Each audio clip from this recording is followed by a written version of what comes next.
ગુજરાતની પોલીસને અમદાવાદના વસ્ત્રાલમાં જે પ્રકારે જાહેરમાં અસામાજિક તત્વોએ હથિયાર સાથે આતંક મચાવ્યો ત્યારબાદ દોડતી કરી હતી ને આવી જ ઘટના બની છે મહેસાણા જિલ્લાના બાવલુ પોલીસ સ્ટેશનની હદમાં। આ મામલે ગુનો દાખલ થયો છે, પરંતુ ઘટનાના 15 કલાક સુધી ફરિયાદ નહોતી નોંધાવી। પરિવારજનોએ જ્યારે કોર્ટમાં પહોંચવાની ચીમકી આપી ત્યાર પછી કેટલીક મહત્વની કલમોનો ઉમેરો થયો। ત્યાં સુધી આ પોલીસ ઇન્સ્પેક્ટર રાયોટિંગ અને મારામારીની ફરિયાદ આપવાનો આગ્રહ રાખતા હતા। જે પ્રકારે બાવલુની ઘટના બની અને ત્યારબાદ અત્યારે શું સ્થિતિ છે તે મામલે વાત કરવી છે। વૈષ્ણવજન તો તેને કહીએ જે પીડ પરાઈ જાનાને રે। નમસ્કાર, આપ જોઈ રહ્યા છો નવજીવન ન્યૂઝ। હું છું આપની સાથે તોફિક ગાંચી। જે પ્રકારે અમદાવાદના વસ્ત્રાલમાં અસામાજિક તત્વોએ જાહેરમાં હથિયાર સાથે આતંક મચાવ્યો ત્યારબાદ ડીજીપીના આદેશ બાદ આ ગુજરાતની પોલીસ દોડતી થઈ ગુંડાઓ છે તેમની સાફ સફાઈ માટે અભિયાન ચાલુ કર્યું, પરંતુ અમદાવાદના વસ્ત્રાલ જેવી જ ઘટના મહેસાણા જિલ્લાના બાવલુ પોલીસ સ્ટેશનની હદમાં બની હતી, જેમાં જાહેરમાં હથિયારો, લાકડીઓ, દંડાઓ સાથે આતંક મચાવનારા દ્રશ્યો પણ સામે આવ્યા છે અને જેના વિડીયો પણ સામે આવ્યા છે।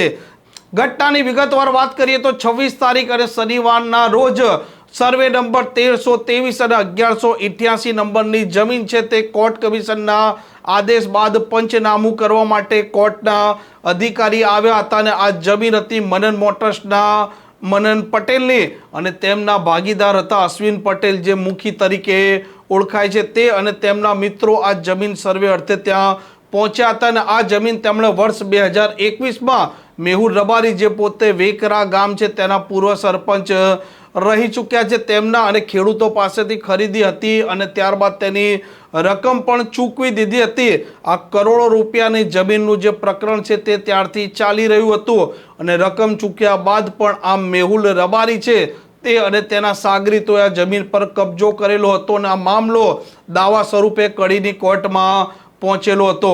જ્યારે કોર્ટ કમિશને આ જમીન છે બંને સર્વે નંબર તેના પંચનામું કરવા માટે આ કોર્ટના અધિકારી તુષાર રાવલને મોકલ્યા। તે જ સમયે આ બંને જે ફરિયાદી છે અશ્વિન પટેલ ઉર્ફે મુખી અને મનન પટેલ ત્યાં હાજર હતા અને તે જ સમયે આ મેહુલ રબારી અને તેમના સાગરીતો સૌથી પહેલા આ કોર્ટના અધિકારીને ધક્કો મારે છે અને ત્યારબાદ લાકડીઓ, દંડા અને ધારિયા વડે તેમના પર તૂટી પણ વળે છે અને તેના વિડીયો પર સોશિયલ મીડિયામાં વાયરલ થયા હતા। આ ઘટના શનિવારે 10:30 થી 11:30 વચ્ચે બની હતી અને તેની ફરિયાદ નોંધાઈ છે 27મી તારીખને પરોઢિયે 5 વાગે। જે પ્રકારે તેમના પરિવારજનોનો આરોપ છે તે મુજબ આ ઘટના બની ત્યારબાદ તેમને ફરિયાદ નોંધાવવાની વાત કરી તે સમયે આ બાવલુના પોલીસ ઇન્સ્પેક્ટર યોગરાજસિંહ પરમાર છે તે પોતે રાયોટિંગ અને મારામારીની ફરિયાદ નોંધવા તૈયાર હતા, પરંતુ જે ગંભીર કલમો હતી, જે પ્રકારે તેઓને ઈજા થઈ હતી, તે ફરિયાદ નોંધવા તૈયાર નહોતા તેવું તેમના પરિવારજનો કહી રહ્યા છે અને પરિવારજનોના આરોપ પરથી આ પોલીસ પણ શંકાના દાયરામાં આવે છે। અંતે આ પરિવારજનો કોર્ટમાં જવાની ચીમકી આપે છે, ત્યારબાદ આ પોલીસ ઇન્સ્પેક્ટર આ ગંભીર કલમોનો ઉમેરો કરવા માટે તૈયાર થાય છે। જે પ્રકારે આ ઘટના બની અને મહેસાણા જિલ્લામાં કાયદો વ્યવસ્થા છે તેને લઈને સવાલો ઊભા આ ઘટનાએ કરી દીધા છે અને પોલીસની કામગીરી પણ શંકાના દાયરામાં આવી ચૂકી છે। આ ઘટના બન્યા બાદ કલમોને લઈને આજ બાવલુના પોલીસ ઇન્સ્પેક્ટર યોગરાજસિંહ પરમારે પણ ઘટનાને લઈને વાત કરી છે।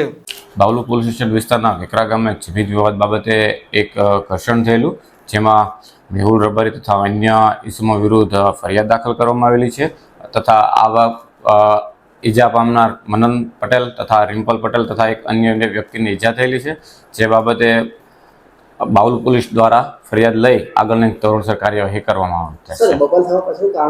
બબાલ પાછળ થવાનું કારણ જમીન વિવાદ હતો।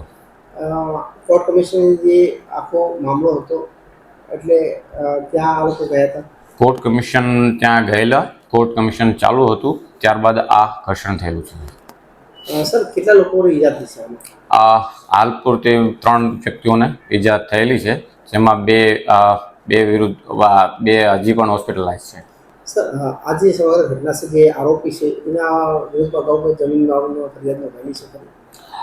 જમીન બાબતે નહીં, પણ અગાઉ એમના વિરુદ્ધ ફરિયાદો તો નોંધાયેલી છે. કેટલી નોંધાયેલી છે? અગાઉ હજી એ 3 ફરિયાદ નોંધાયેલી છે. સર હાલમાં કેટલા લોકોની અટક કરી છે, કેટલા લોકો ફરાર છે? હાલમાં એક વ્યક્તિને અટકાયત કરવામાં આવી છે, બાકીના તમામ ફરાર છે. સર જે રીતે આ સમગ્ર વિડીયો સામે આવશે પુરુષો મારવાનો, તો સર આના લીધે કયા કલમનો રિલેશન બનવા છે? હાલ 3 આપણે જીવલેણ હુમલાનો કલમ ઉમેરવામાં આવી છે તથા ધાડની કલમનો અન્વયે ગુનો રજીસ્ટર કરવામાં આવ્યો છે. સર ફરિયાદી કોણ છે? ફરિયાદી મનન પટેલ છે. એનો વ્યવસાય શું છે? એ બિલ્ડર છે.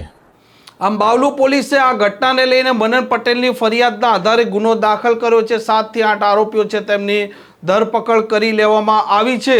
અને બિલ્ડર અને બિઝનેસમેનના સાથે જે પ્રકારે આ હિચકારી કૃત્ય થયું છે, હથિયારો સાથે જે પ્રકારે આ હુમલો થયો છે, તેણે આ મહેસાણા જિલ્લામાં કાયદો વ્યવસ્થા કેવી દુરસ્ત છે તેના સામે જ સવાલો ઊભા કર્યા છે. કેમ કે એક બિલ્ડર અને એક બિઝનેસમેન આ જિલ્લામાં પણ સુરક્ષિત નથી અને ગમે ત્યારે તેમના પર કોર્ટનો અધિકારી સાથે હોવા છતાં હુમલો થતો હોય તો તે એક ચિંતાજનક પણ વિષય છે.